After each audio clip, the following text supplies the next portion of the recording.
మన సమస్య ఏంటి అనేది నాడీ జ్యోతిష్యం ఖచ్చితంగా చెప్తుంది అని చెప్పడంలో ఎటువంటి సందేహం లేదు.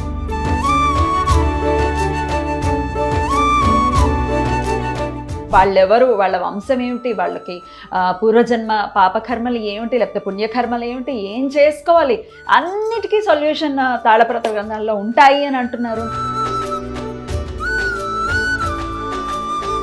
పూర్వజన్మలో ఎలా చనిపోయామనేది కూడా తెలుసు, అన్నీ తెలుస్తుంది. పునర్జన్మలో ఎక్కడ పుట్టినారు, మీరు ఎలా ఉండినారు, ఒక మనిషిడి 7 జన్మ రహస్యం గురించి కూడా ఇలా రాసిపెట్టి ఉన్నారు.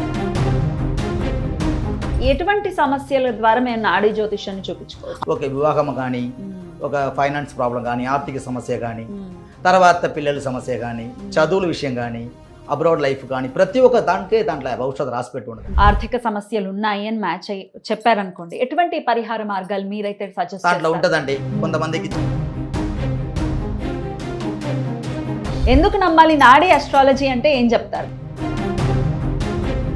అప్పుడు రాశి గ్రహాలు అన్ని నమ్ముతున్నప్పుడు తాళపత్ర గ్రంథం ఒకటి నమ్మాలి కదా.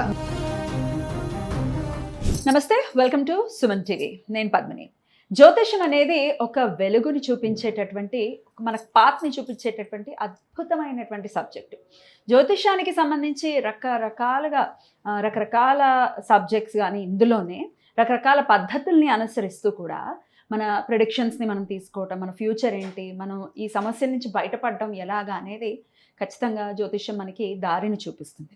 ఇందాక నేను అన్నట్టుగా రకరకాల మార్గాల ద్వారా కూడా మన సమస్యల నుంచి మనం బయటపడవచ్చు. అయితే పురాతనంగా వస్తున్నటువంటి నాడీ అస్ట్రాలజీ కూడా చాలా చాలా అద్భుతమైనటువంటి పరిహార మార్గాల్ని చూపించడమే కాకుండా మన సమస్య ఏంటి అనేది నాడీ జ్యోతిష్యం ఖచ్చితంగా చెప్తుంది అని చెప్పడంలో ఎటువంటి సందేహం లేదు. ఈరోజు మనతో పాటు సిద్ధంగా ఉన్నారు వెంకటేశ్వర స్వామి గారు, నాడీ అస్ట్రాలజర్. మాట్లాడతాం. నమస్కారం అండి. నమస్కారం. ఎలా ఉన్నారండి? బాగున్నారండి. చాలా చాలా సంతోషం. చెన్నై నుంచి ఇక్కడికి రావటం జరిగింది. సో ఇప్పుడు నేను చెప్పినటువంటి విషయాలు నాడీ అస్ట్రాలజీకి సంబంధించి ఇది చాలా చాలా పురాతనమైనది, చాలా మందికి కూడా పరిచయం ఉంది. సో ఇట్లా మీరు తాళపత్ర గ్రంథాలు ఇవి చూడొచ్చా? చూడొచ్చండి. సో ఇలా తాళపత్ర గ్రంథాలు ఇలా ఉంటాయి. ఇదే తాళపత్ర గ్రంథం అండి. దాన్ని పాత కాలంలో రాసి పెట్టిన ఋషులు రాసిన తాళపత్ర గ్రంథం. చూడండి, అద్భుతం. అసలు తాకడం కూడా చాలా చాలా చాలా సంతోషం అండి. అదృష్టంగా ఉండడం కూడా ఈ రోజు చాలా సంతోషం. ఖచ్చితంగా. సో ఆల్రెడీ ఋషులు రాసి, ఈ లిపి కూడా చాలా చాలా పురాతనమైనటువంటి. అవునండి. సో దీన్ని మీరు నాడీ జ్యోతిష్యాన్ని మీరు ప్రాక్టీస్ చేస్తూ? అవునండి. ఎన్నాళ్ళ నుంచి ప్రాక్టీస్ చేస్తున్నారు? ఇది మాక్సిమం అండి మాకు 7 వయసు నుంచి నేర్చుకోవాలండి. 7వ సంవత్సరం నుంచి చిన్న వయసు నేర్చుకోవాలండి. అప్పుడు ఇది వస్తుంది ఈ విద్య అన్నది. ఇప్పుడు మాకు 24 ఇయర్స్ అయిందండి ఎక్స్పీరియన్స్. అవునండి. 24 సంవత్సరం అయింది దీంట్లో ఉంటున్నాం మేము. చిన్న వయసు కాలం నుంచి ఇదే వృత్తి. అంటే మా నాన్న, మా తాతయ్యలు అంతే వంశపారంపర్యంగా ఇది చేస్తున్నాం. వంశపారంపర్యంగా మీరు దీన్ని దైవికమైనటువంటి ఒక సబ్జెక్ట్ ప్రాక్టీస్ చేస్తున్నారు. ఇక్కడ చెన్నైలోనే ఉంటారా? అంటే చెన్నై అంటే మన వైదీశ్వరం కోవిల్ అండి. ఇది మయిలాడుదుర్గ డిస్టిక్ లో ఉన్నదండి. ఎక్కడండి? మయిలాడుదుర్గ డిస్టిక్, సిరిగాడి తాలూకా పక్కనే వైదీశ్వరం కోవిల్ అనేది మన ఊరండి. వైదీశ్వరం కోవిల్. అవునండి. వైద్యనాథ స్వామి అంటారు. వైద్యనాథ స్వామి. అక్కడ అంగారుడు ఉన్నారు, ధన్వంతరి ఋషి ఉన్నారు, దయ్యనాయి అమ్మవారు ఉన్నారు. ముఖ్యంగా రోహత్కి ఫేమస్ అన్న స్థలం అండి. ఆరోగ్య వస్తున్న ఇబ్బందులు, చర్మ సంబంధించిన ప్రాబ్లం, కొన్ని మందులకి హెల్త్ ప్రాబ్లం కోసం ఫేమస్ స్థలం అండి. అది వైద్యనాథ స్థలం అంటారండి. అక్కడే ఈ తాళపత్ర గ్రంథం ఫేమస్ అండి. అక్కడి నుంచి మేము అందరే నాడీ శాస్త్రం అని చెప్పడం మొదలు పెట్టామండి. దీనికి గుణం ఉందండి, వంశం ఉంటుంది. వాళ్ళు చేసేయడానికి కుదరదు. లేదండి. అంటే ఇంతకు ముందు ఉండేవారండి, వాళ్ళకి అందరికి ఏజ్లు అయిపోయింది, తనలో ఉన్న అక్షరాలు కనపడలేదు.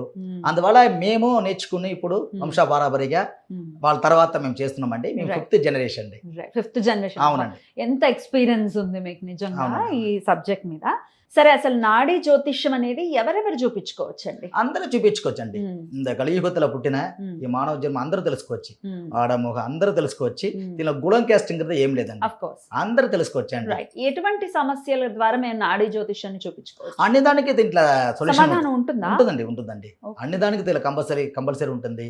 ఒక వివాహం కానీ, ఒక ఫైనాన్స్ ప్రాబ్లం కానీ, ఆర్థిక సమస్య కానీ, తర్వాత పిల్లల సమస్య కానీ, చదువుల విషయం కానీ, అబ్రాడ్ లైఫ్ కానీ, ప్రతి ఒక్క దాంట్లో భవిష్యత్తు రాసిపెట్టి ఉండదండి. ఎట్లా అండి? మా డేట్ ఆఫ్ బర్త్ చెప్పగానే మీరు ఇది చూస్తారా? లేదండి. దీనికి వేలిముద్ర ఇవ్వాలండి. వేలిముద్ర? అవునండి. మగవాళ్ళకి రైట్ తంబు ఇవ్వాలండి, అమ్మాయిలకు ఎడమచ్చి వేలిముద్ర ఇవ్వాలండి. ఈ వేలిముద్ర ప్రకారం మేము వెతుకుతామండి. అంటే తాళపత్ర గ్రంథం ఉందా లేదా తనకు వెతుకుతామండి. ఎందుకు అలా అది కూడా ఎందుకు ఎలా వెతుకుతాడంటే ఆ వేలిముద్రకి ఒక పేరు ఉన్నదండి. దాంతో బట్టి తాళపత్ర గ్రంథం దొరుకుతుందండి. అవునండి.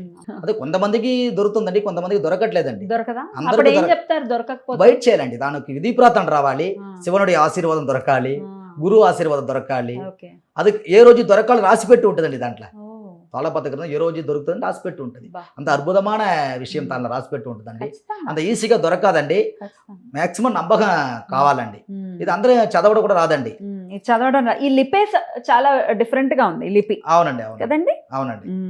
ఈ సంస్కృతం లాగా కూడా లేదు, వేరే లాగుంది. అవునండి. అవునండి. ఇది సున్నా లేకుండా అక్షరాలండి. గ్రంథ లాంగ్వేజ్ అంటారండి. వార్తా కాలంలో గ్రంథ లాంగ్వేజ్ అంటారు. మాకు ఒకరికి మాత్రం చదవడం వస్తుందండి. ఇది మా వంశంలో ఉన్న వాళ్ళు మాత్రం చదువుతారండి. ఏదో ఒక్క లైన్ ఒక్కసారి చదవండి, ఎట్లా ఉందో అర్థం అవడం కోసం. నమస్కారం అండి. తిరునడనం సింగార తిల్ల ఈసా திருவடியே தினதொழக தேவியானும் பெருமைப்பட பலன்கண்டு மகனும் வாட బాలవరకు ఉరెత్తెట్టాన్ సూక్ష్మదన్నై. ఇందాక చదివిందండి దేవుడి నమస్కారం అండి. ఇది చదివిది తమిళ శ్లోకంలో ఉంటుంది, తెలుగులో నేను చెప్తున్నా అండి. అంటే శివుడు గారి పాదాలకు నమస్కారం చేసి పార్వతి అమ్మగారు మీరు ఒక జీవిత గురించి చెప్పడానికి దేవుడి శ్లోకం రాసిపెట్టి ఉన్నదండి. ఇలాగవి చాలా శ్లోకం పైన పైన పైన రాసిపెట్టి ఉంటుంది. మీరు కంపల్సరీ ఇంకా వేలిముద్ర ఇచ్చినారంటే మీ విషయం గురించి దీంట్లో ఇంకా పైన పైన చదవడం అనేది మొదలు పెడతామండి. మీరు అడిగిన పట్టే మేము చదివినామండి. అదే అసలు ఎలా ఉంటుంది అనేది. అవునండి. సరే, అయితే ఇవాళ నేను ఒక ప్రశ్న అడుగుదాం అనుకుంటున్నాను. అడగండి. 99% మంది కూడా ఆర్థిక పరమైన ఇబ్బందులతో చాలా సతమతం అయిపోతున్నారు. అవునండి. ఎవరిని చూసినా డబ్బు సమస్యలు ఉన్నాయి, అప్పుల బాధలు భరించలేకపోతున్నాం. మరి నాడీ జ్యోతిష్యాన్ని కనుక ఆశ్రయిస్తే ఎటువంటి, ఇప్పుడు ఉంది ఎస్ మీకు అప్పుల బాధలు ఉన్నాయని మేము చెప్పాలా, మీరే చెప్పేస్తారా? వేలిముద్ర ఇచ్చినారనుకోండి, దాంట్లో మీ తాళపత్ర గ్రంథంలో చదివినప్పుడు మీ డీటెయిల్స్ దాంట్లో దొరకాలండి. దాంట్లో ఫస్ట్ అంటే పేరు వివరాలు దొరకాలండి, తర్వాత వాళ్ళ బాధలు ఏంటి దొరకాలండి, వాళ్ళ సమస్య ఏంటి దొరకాలండి. ఇప్పుడు మీకు అప్పుల సమస్యలు ఉన్నదంటే దాంట్లో వస్తుందండి, అదే వస్తుంది. ఆరోగ్య ప్రాబ్లం అంటే దాంట్లో వస్తుందండి. అదే మగరిషి రాసి పెట్టినారండి. అగస్త్యరు, శివవాక్య మగరిషి, ధన్వంతరి, వజిష్ఠరి, సప్తరిషులు ఉన్నారండి. అందరూ దీంట్లో నానదృష్టి ప్రకారం రాసిపెట్టి ఉన్నారండి. అది శివనుడి నానదృష్టి ప్రకారం ముండ్లు ఋషులు రాసిపెట్టి ఉన్నారండి. ఒకవేళ వచ్చింది వాళ్ళ పేర్లన్నీ మ్యాచ్ అయ్యాయి, వాళ్ళకి ఇట్లానే ఆర్థిక సమస్యలు ఉన్నాయి అని మ్యాచ్ అయ్యి చెప్పారనుకోండి, ఎటువంటి పరిహార మార్గాలు మీరైతే సజెస్ట్ దాంట్లో ఉంటదండి. కొంతమందికి జప మంత్రం వస్తుంది, కొంతమందికి గుడికి వెళ్ళాలని వస్తుంది. ఇప్పుడు ఫర్ ఎగ్జాంపుల్ చెప్పాను, శని దోషం ఉన్నదనుకోండి, శనీశ్వరుడు గుడికి వెళ్ళాలని వస్తుందండి. ఇప్పుడు చదువు లేకుండా ఇబ్బందులు ఉన్నవారు సరస్వతి టెంపుల్కి వెళ్లాల్సి వస్తుందండి. కొంతమందికి హెల్త్ ప్రాబ్లం ఉంటుంది, తనకు ధన్వంతరి హోమం చేయాలని వస్తుంది, జప పరిహారం చేయాలని వస్తుంది, యంత్ర పరిహారం చేయాలని వస్తుంది. అంటే వాళ్ళకి సమస్యలు ఎలా ఉంటుందో దాంతో బట్టి దాంట్లో రాసిపెట్టి ఉంటుందండి. మనం ఏం చెప్పడం ఉంటుందండి, ఆ తాళపత్ర గ్రంథంలో మగరిషి రాసిపెట్టి ఉంటారు. దాంతో పాటు మేము పరిష్కారం చేసి ఇస్తామండి. కొంతమందికి గుడిలోకి వెళ్ళడం అనేది జరుగుతుంది. ఆర్థిక సమస్యలకి పర్టికులర్ గా ఎటువంటి రెమెడీస్ చెప్తారు మీరు? అంటే మాక్సిమం చెప్పాలంటే గోల్డెన్ టెంపుల్ వెళ్ళాలని వస్తుందండి. కొంతమందికి కుబేర యంత్ర జప పరిహారం చేయాలని వస్తుందండి. మరి కుబేర యంత్రం మనం తీసుకోవాలి అని అంటే మీరు చేయిస్తారా? అది మన ఆశ్రమతలో మన గురుగారు ఆశీర్వాద ప్రకారం చేసి ఇస్తారండి. తను రావాలి, మేము చేయాలంటే వస్తుంది, లేదంటే మీరు చేయాలంటే బయట చేసుకోవాలి. అది కూడా ఉంటుంది. అవునండి. అవునండి. అన్నింటి పరిహారం మేమేం చేయాలని రాదండి. అంటే తాళపత్ర గ్రంథం రాసిపెట్టి ఉంటుంది. మేము చెయ్యాలా, మీరు చెయ్యాలా, గుడికి వెళ్ళాలా, ఎవరితోటి చేయాలి దాంట్లో వివరంగా రాసిపెట్టి ఉంటుందండి. కొంతమందికి మండల పూజ వస్తుందండి. ఒక మండలం చేయాలి, 2 మండలం చేయాలి, 3 మండలం చేయాలి, ఇలా అవసరం లేదు 18 రోజులు చేయాలి, 1 వారం చేయాలి, అట్లా కూడా దాంట్లో రాసిపెట్టి ఉంటుందండి. ఎంత త్వరితగతిన సమస్యల నుంచి బయటపడతారు ఈ పరిహారాలు కనుక చేస్తే? అంటే ఇప్పుడు ఆర్థిక సమస్య ఉన్న వాళ్ళకి బయటపడవచ్చు, హెల్త్ ప్రాబ్లం ఉన్న వాళ్ళకి ధన్వంతరి సంబంధించిన పూజ పునస్కారం చేసుకుని బయటపడవచ్చు. తర్వాత మనకి ఇప్పుడు పెద్ద పెద్ద అప్పులు ఉన్నది, దాని కింద కుబేర పరిహార ప్రకారం మనం సరి చేసుకోవచ్చు. ఇప్పుడు శని దోషం ఉంది, కాళభైరవ పరిహారం చేసుకుని సరి చేసుకోవచ్చు. ఒక్కొక్క దానికి పరిష్కారం దాని రాసి రిజల్ట్ ఎప్పటి వరకు చూడొచ్చు మనం? మాక్సిమం మీరు పూజ నడుస్తున్నప్పుడు చూడవచ్చు అండి. మాక్సిమం పూజ నడుస్తున్నప్పుడు చూడవచ్చు. పూజ అయిపోయిన తర్వాత జప రక్ష కట్టుకున్న తర్వాత కూడా ఫలితాలు జరగవచ్చు. గుడికి వెళ్ళి వచ్చిన తర్వాత కూడా నివర్తిలు మీరు చూడవచ్చు. తొందరగానే దాంట్లో రిజల్ట్ దొరుకుతుంది. మనం ఎంత తొందరగా చేసుకుంటామో అంత తొందరగా దాంట్లో అన్ని విధాల పరిష్కార రూపంగా మనకి మంచి ఒక రిజల్ట్ దొరుకుతుంది. మాక్సిమం పరిష్కారం కదండి వాళ్ళు కర్మాలు పట్టి దాంట్లో వస్తుందండి. కర్మాలు అంటే తెలుసు కదండి, ఇప్పుడు పూర్వ జన్మ ఉంటది. అవునండి, పూర్వ జన్మ ఉంటది. దాంట్లో ఏ పావం చేశారు, ఏ కర్మాలు చేశారు, తాళపత్ర గ్రంథం తెలుస్తుందండి. ఒక మనిషిడి 7 జన్మ రహస్యం గురించి కూడా ఇలా రాసిపెట్టి ఉన్నారు. అప్పుడు పూర్వజన్మలో ఎలా చనిపోయామనేది కూడా తెలుస్తుంది. అన్నీ తెలుస్తండి. పూర్ణ జన్మలో ఎక్కడ పుట్టినారు, మీరు ఎలా ఉండినారు, ఏంటి మంచి చేసినారు, పాపం చేసినారా, ఆ జన్మతకి ఈ జన్మత సంబంధం ఏంటి, ఈ జన్మతో మీరు ఎలా ఉండబోతున్నారు, తర్వాత నెక్స్ట్ జన్మలు మీకు ఉందా, ఈ జన్మమే ఆఖరి కాలమా, ఇట్లా కూడా తన రాసిపెట్టి ఉంటుందండి. అద్భుతమైన విషయం దాంట్లో ఉంటుంది. తాళపత్ర గ్రంథం అనేది చూడడం అనేది పెద్ద అదృష్టం అండి. అవునండి, అవునండి. ఇది మేము తమిళనాడులో పారంపర్య పండార నాయనార్ వంశంలో ఉన్నంత వరే మీరు పారంపర్య చేస్తున్నామండి. ఇది మా గురుగారుడి ఆశీర్వాద ప్రకారం చేస్తున్నామండి. అద్భుతం. ఇంకొక ప్రశ్న, ఇది నా ప్రశ్న కాదు, వాళ్ళ నుంచి ఒకవేళ వస్తుందేమోనని. ఎందుకు నమ్మాలి నాడీ అస్ట్రాలజీ అంటే ఏం చెప్తారు మీరు? అంటే మాక్సిమం నమ్మాలండి, నమ్మకమే జీవితం కదండి. ఖచ్చితంగా. ఇప్పుడు గ్రహాలు నమ్ముతున్నారు, రాశులు నమ్ముతున్నారు, నక్షత్రాలు నమ్ముతున్నారు. అప్పుడు రాశి గ్రహాలు అన్ని నమ్ముతున్నప్పుడు తాళపత్ర గ్రంథం ఒకటి నమ్మాలి కదా. ఋషులు మునులు ఉండేది మీరు నమ్ముతున్నారు కదా, దేవుడు ఉన్నది నమ్ముతున్నారు కదండి. అప్పుడు తాళపత్ర గ్రంథం కూడా రాసి పెట్టేది కూడా మీరు నమ్మాలి కదండి. నమ్మకమే జీవితం కదండి. రైట్.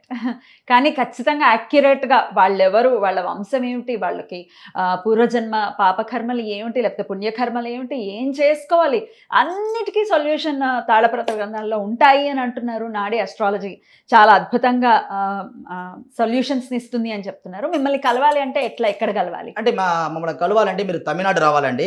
మాక్సిమం వైదీశ్వరం కోవిల్ రావాలండి. అక్కడ మన ఆఫీసు సొంతగా కట్టి ఉన్నాము మేము.